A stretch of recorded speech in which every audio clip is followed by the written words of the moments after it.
dahil ito ng prophets as meeting as 10, July 10. Ang pinag-usapan po natin ay major prophets. So tonight we'll be looking at some dahil there are 12 minor prophets.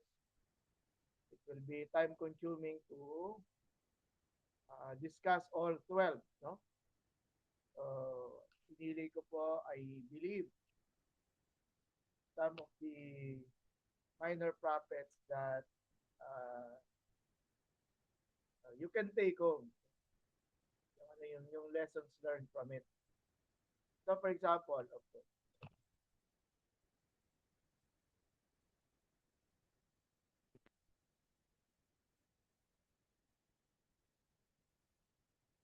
So, for example, sa minor prophets ay sa Book of Amos.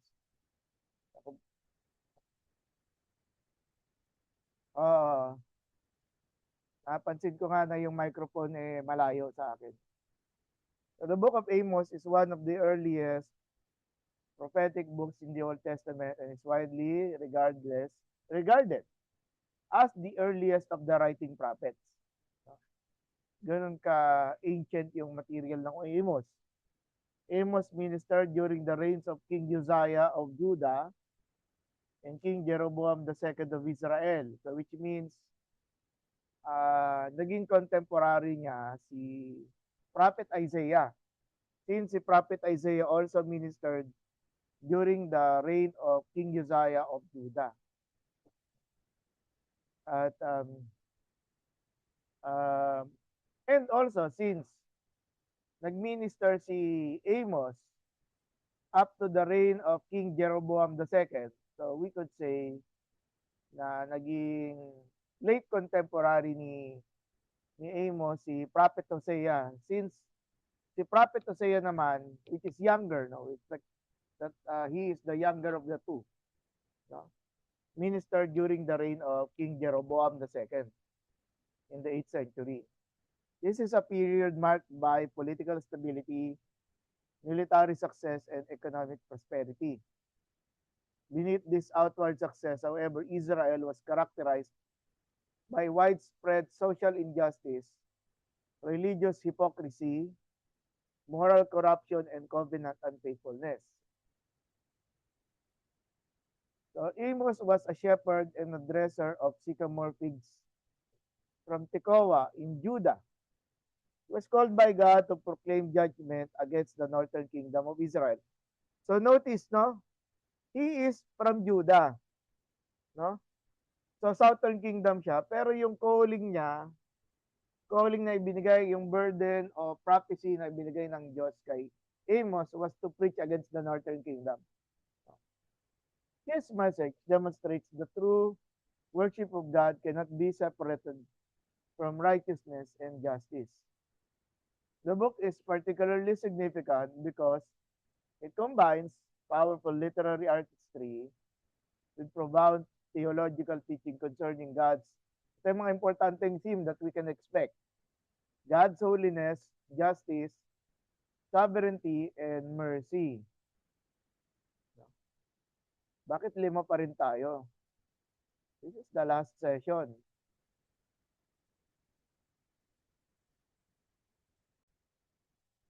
And so, the background, Amos ministered 760 to 750 BC when Israel enjoyed unprecedented prosperity under Jeroboam II. So, among the kings of Israel, we can say that the reign of Jeroboam II can be, no, yung time na napakayaman ng bansang ng Northern Kingdom. So, the wealthy elite accumulated large estates while exploiting the poor through dishonest business practices, bribery, and judicial corruption. Religious ceremonies flourished as sanctuaries, such as Bethel and Gilgal, which is doon nakalocate yung mga golden calves na pinatayo nung Jeroboam the first na nagrebel laban sa anak ni Solomon na si Rehoboam. No? Teka lang. Okay. Amos boldly confronted this contradiction by proclaiming that God's covenant people would be judged more severely because they possess greater spiritual privilege and therefore greater responsibility.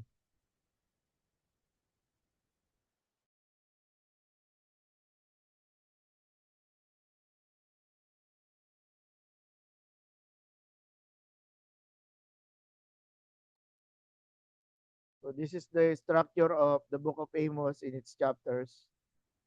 So there is this, yung historical superscription, usually it's functions as a heading, oh, and there are oracles against the surrounding nation.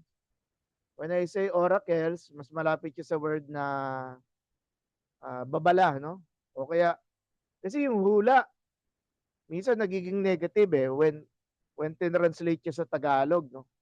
Teka lang, ano ba ito? Nilalakasan ko yung follow ko. And then, there are two oracles sa dalawang chapters sa 2, chapter 5 and then chapter 6. And the visions of judgment with a narrative concerning Amaziah. And then another judgment discourse and then the climactic vision and the promise of restoration. So among the important themes sa aklat ni Amos, Amos begins by announcing God's judgment upon surrounding nations before turning to Judah and finally Israel. This arrangement demonstrates that Yahweh is not merely Israel's tribal deity, but the sovereign Lord of all the nations. Every nation is accountable to God's moral standards, regardless of whether they belong to His covenantal people or not. And then comes the theme of social justice, pagiging makatarungan as covenant faithfulness. So perhaps no theme is more prominent than Amos' denunciation of social justice, social injustice rather. The prophet condemns the exploitation of the poor, dishonest commercial practices, bribery in the courts, and luxurious living at the expense of the oppressed. Amos portrays these sins not merely as social problems but as violations of God's covenant. No? Ayon sa Amos 2:6, the wealthy sell the righteous for silver and the needy for a pair of sandals. Ganun ka sabihin natin. Exploited yung mga walang kakayanan, mga walang pera. Revealing hearts that have abandoned God's righteousness. And another, which we shall see later, the problem of religious hypocrisy. Na when you look at the gospel sa time ni Jesus, isa ring pag-uugali, no? Na na tinutugunan ng ating Panginoong Hesus.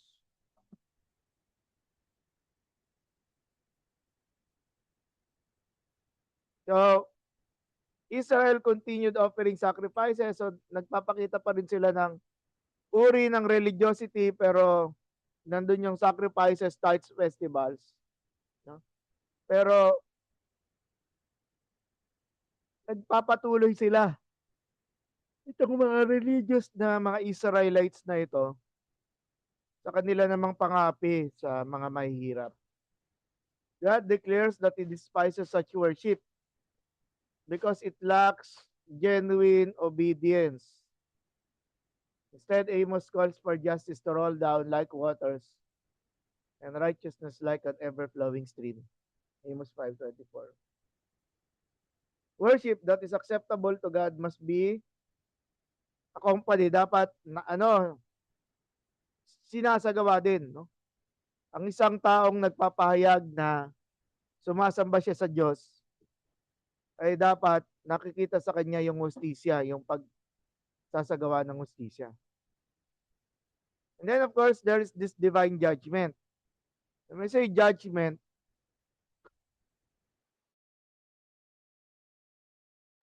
yung judgment na to ay sa Diyos nang gagaling. No? Well, of course, God can use as belonging to the realm of history, yung paggamit ng Diyos sa Assyria, no, para pabagsakin yung Northern Kingdom, which we will see also pagdating natin sa Book of Hosea later on. Even Israel's cherished beliefs in the day of the Lord is reinterpreted. The visions of locusts, fire, the plumb blind, baskets of ripe fruit, and the destruction of the sanctuary progressively intensify the certainty of God's judgment. So, gumagamit ng mga simbolismo na makikita natin sa Book of Amos para ipahayag ng Diyos yung nalalapit na pag-uusga ng Diyos laban sa bansang Israel sa norte. But sa kabila ng mga mabibigat na tema na ito, dahil nga po sa kawalan ng hustisya na nagaganap sa Northern Kingdom, makikita pa rin ang pag-asa at ang panunumbalik, no? Yung sinasabing restoration. Although Amos emphasizes judgment, the prophecy concludes with hope. The final section promises the restoration of David's fallen tent, agricultural abundance, national renewal, permanent settlement in the land. This promise demonstrates that God's ultimate purpose is not destruction but redemption. In other words, kahit na malala na yung nangyayari, nagaganap sa gobyerno ng Northern Kingdom, may pag-asa pa rin na ilan sa mga pinili ng Diyos sa Northern Kingdom ay maliligtas. Divine judgment serves as a means of purifying God's people so that restoration may follow. So, since nakita na natin yung mga importanteng tema, no, pwede rin nating tingnan yung kahalagahan ng Book of Amos para mas makilala natin ang Diyos, ang kanyang mga plano, at ang kanyang bayan. The theology of Amos centers upon God's holiness, justice, and covenant relationship with His people. Amos rejects the assumption that religious privilege guarantees divine favor. Instead, covenant relationship increases accountability. Pag tumataas ang posisyon ng isang tao, pag pinapanagana ng Diyos ang isang tao, mas lumalaki ang expectation ng accountability. Pero hindi yun nakikita sa bayan ng Israel. God's election of Israel demands ethical obedience rather than complacency. Another major theological contribution is Amos' presentation of divine justice. God is portrayed as the righteous judge who opposes oppression, corruption, and exploitation wherever they occur. His concern extends beyond Israel to every nation, emphasizing his universal sovereignty. And at the same time, Amos affirms God's mercy. So it's two sides of the coin. Nandun ang justice, pero nandun din ang mercy. While judgment dominates much of the prophecy, the final vision of restoration reveals that God's ultimate intention remains covenantal renewal.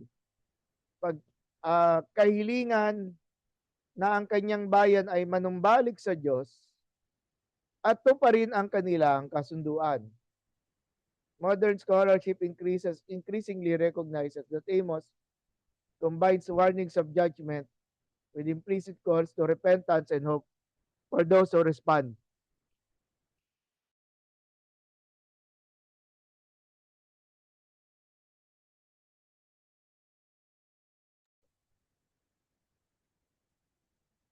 A message to the New Testament, since we're reading it from the perspective of the Old.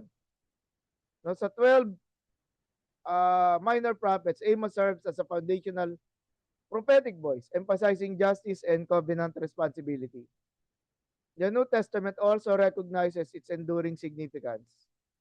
Now, Acts 15 cites Amos 9:11 to explain the inclusion of the Gentiles within God's redemptive plan through Christ. Ganito rin sinabi ni Santiago, Amos concerned for justice when condemning the oppression of the poor. Further, the book of Amos remains remarkably relevant today. Churches may excel in worship services, doctrinal instruction, and ministry programs. Yet Amos reminds believers that authentic spirituality must be accompanied by justice, integrity, compassion, and concern for the marginalized. Ito po yung mga naghihirap, ito yung mga inaapi, ito yung mga balo, ito yung mga ulila, at ito yung mga dumayo galing sa ibang bayan dahil naipit sila sa mga labanan. Economic inequality, corruption, exploitation, and religious formalism remain persistent realities in modern society. Anong sinasabi ng problem dito? Mukhang relihiyoso, pero hindi siya marunong maawa sa mga kapwa na nahihirapan. For Christian leaders, and I'm talking to some of you now tonight, Amos challenges the proclamation of the whole counsel of God, including messages that confront sin and injustice. For believers, the prophecy teaches that faithfulness is measured not merely by participation in religious activities, but by lives characterized by righteousness, honesty, mercy, and love for one's neighbor. The message of Amos ultimately calls God's people to reflect His holy character in every area of life, while resting in His promise that judgment is never His final word for those who repent and remain faithful. So yan po ang pag-aaral natin sa Book of Amos.